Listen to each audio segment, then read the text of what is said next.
반갑습니다. 이상원 교수입니다. 오늘의 주제는 야동을 보는 것도 죄가 되나요? 입니다. 이 주제는 청소년 미래 세대의 고민 1 제2부 술, 담배, 여가 8개 주제 중에서 5번째 주제입니다. 이런 질문이 제시되었습니다. 고등학교 다니는 남학생인데요.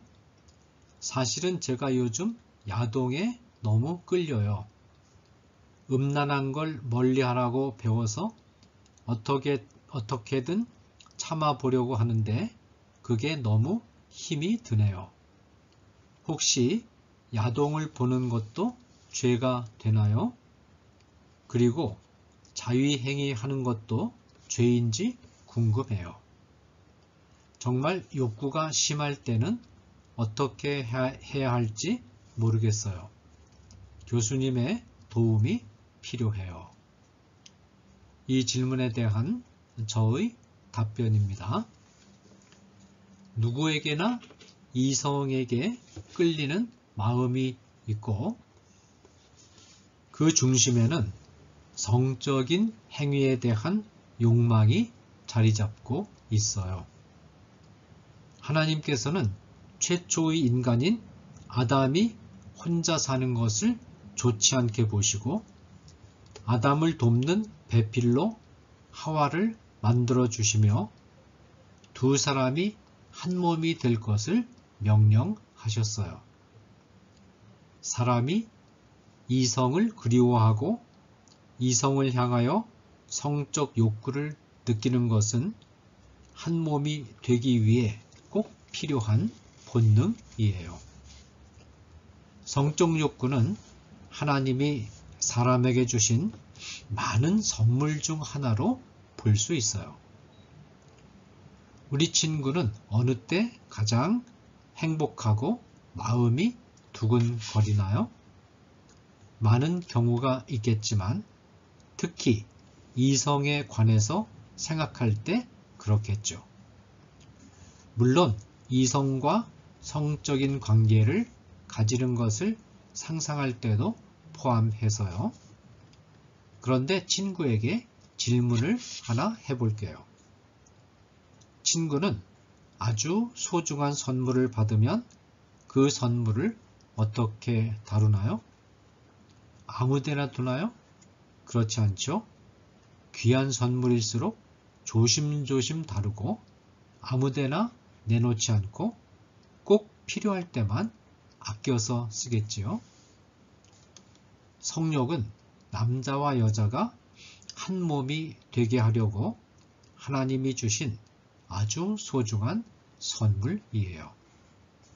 따라서 우리는 때와 장소를 가리지 않고 아무 때나 성적인 욕구를 사용해서는 안 돼요. 꼭 필요할 때 매우 조심해서 써야 하지요. 좋아하는 사람에게 애정을 표현할 때 많은 사람이 보는 앞에서 공개적으로 표현하기보다 보이지 않는 비밀의 공간에서 조심스럽게 하는 것처럼요. 성적인 관계를 비밀의 장소에서 조심스럽게 해야 하는 이유는 그것이 부끄럽고 나쁜 일이기 때문이라서가 아니에요. 오히려 함부로 보이기에는 너무나 좋고 귀중한 선물이기 때문이죠. 그러면 이토록 소중한 관계를 맺을 수 있는 비밀의 공간은 어디일까요? 바로 결혼이라는 공간이에요. 이성 간의 성적인 행위는 결혼이라는 공간 안에서라야 깨지지 않고 상처받지 않고 온전하고 아름답고 축복된 모습을 드러낼 수 있어요. 이제 친구가 궁금해하는 야동에 대해서 이야기해 보려고 해요. 잘 알고 있듯이 야동은 야한 동영상의 줄임말로 성관계를 보여주는 영상물을 가리키죠. 이 야동에는 내용상 몇 가지 문제점이 있어요. 첫 번째 문제점은 야동에 등장하는 성관계가 대부분 결혼이라는 비밀의 방 밖에서 이루어지고 있다는 거예요. 야동에서 성관계를 가지는 사람 중에 합법적인 부부는 거의 없지요. 그렇다고 사랑하는 관계도 아니고 아무런 인격적인 관계도 없는 사람들이 돈을 벌기 위해 혹은 성적인 쾌락을 맛보기 위해 하는 행위들이죠. 야동에 등장하는 관계는 대부분 불륜 관계이고 간음을 하는 것이라고 볼 수 있어요. 야동의 내용이 보여주는 두 번째 문제점은 그 안에서 행해지는 성관계가 실제와 매우 다르다는 점이에요. 그것은 시청자의 흥미를 자극하기 위해 어느 정도 부풀려져 있어요.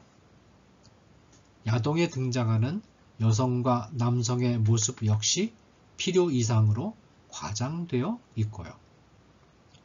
이런 것들은 사실 상당 부분 시각적인 자극을 위해 연출된 모습이고 보는 사람들이 성적인 행위에 대해 잘못된 상상과 가치관을 갖게 만들지요.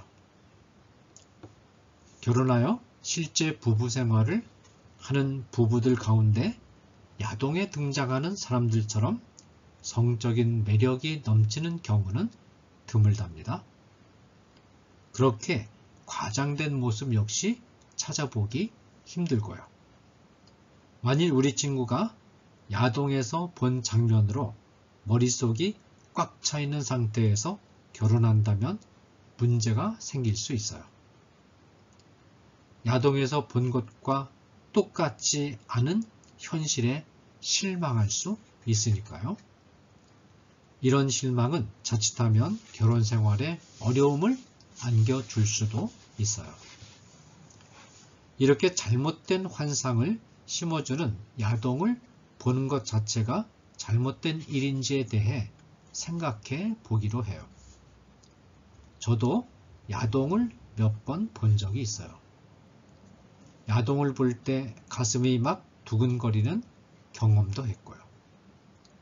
우리 친구도 야동을 보았고 저도 야동을 보았으니 우리는 같은 입장이네요. 하나님 앞에서 죄송스러운 마음을 가지고 있는 것도 같고요. 그럼 같은 입장에서 우리가 한 행동이 과연 바른 행동이었는가에 대해서 생각해 보기로 해요. 비록 야동으로 보는 것들을 실제 행동으로 옮기지는 않았지만 그런 것들을 보면서 우리의 마음을 좀 더 정확하게 말하자면 상상의 세계를 잘못된 성에 대한 환상으로 가득 채웠고 그러면서 내심 은밀하게 즐기기도 했죠. 즉 행동으로는 죄를 범하지 않았지만 마음으로는 죄를 범한 것이 분명해요. 그런 마음을 품는 것은 분명히 죄랍니다. 왜냐하면 예수님께서 이렇게 말씀하셨기 때문이에요. 또 간음하지 말라 하였다는 것을 너희가 들었으나 나는 너희에게 이르노니 음욕을 품고 여자를 보는 자마다 마음에 이미 간음하였느니라. 마태복음 5장 27절 28절 말씀이에요. 예수님 당시에 예루살렘 종교 지도자들은 행동으로만 간음하지 않으면 죄를 범하지 않은 것으로 생각했어요. 그러나 예수님은 마음속에서 잘못된 성적인 상상을 하는 것만으로도 이미 간음한 것이나 다름없다고 말씀하셨어요. 따라서 야동을 보면서 우리 마음속을 잘못된 성관계로 채워놓고 은밀히 즐긴 것은 엄연히 하나님 앞에 죄가 되는 것이죠. 하나님은 우리가 드러나는 행동뿐만 아니라 마음속까지도 하나님이 원하시는 것으로 가득 채우는 생활을 하길 원하시거든요. 또 예수님은 이렇게 명령하셨어요. 내 마음을 다하고 목숨을 다하고 뜻을 다하여 주 너희 하나님을 사랑하라. 마태복음 22장 37절 말씀이에요. 이 명령에서 가장 중요한 것은 마음으로 하나님을 사랑하라는 것이에요. 즉 예수님께서는 마음을 중요하게 생각하신다는 것이죠. 이런 사실을 알고 있다면 우리는 우리 마음을 항상 하나님이 기뻐하시는 일들로 가득 채우기 위해서 혼신의 힘을 기울여야 해요. 갑자기 마음속에 야동에 대한 호기심이나 보고 싶은 생각이 떠오를 때가 있을 거예요. 우리 친구의 의지와 상관없이 이런 생각이 갑자기 떠오르는 것 자체가 잘못된 일은 아니에요. 그러나 그 생각을 처리하는 것은 어떻게 처리하느냐 하는 것은 우리 친구의 책임이죠. 그 생각이 들 때는 단호하게 쫓아내 버려서 마음속에 오래 머무르지 못하도록 해야 해요. 쫓아내 버리지 않고 그냥 마음속에 들어오도록 내버려 두면 그것으로 인해 하나님 앞에 죄를 범하게 된답니다. 우리는 좋은 생각이든 나쁜 생각이든 생각의 단편들이 떠오르는 것 그 자체를 막을 수는 없어요.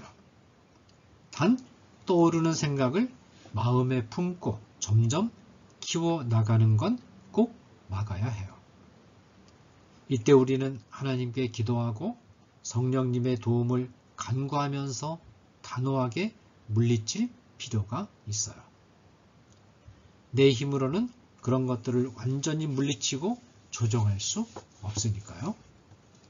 우리의 연약함을 담당하시고 약할 때 강함이 되시는 주님께 의지할 때 성령님께서 내 안에 있는 부적절한 생각들을 물리칠 수 있도록 도와주실 거예요.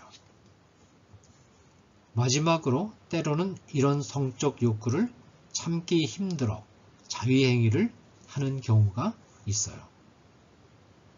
성경은 자위행위에 대하여 구체적으로 말하지 않아요.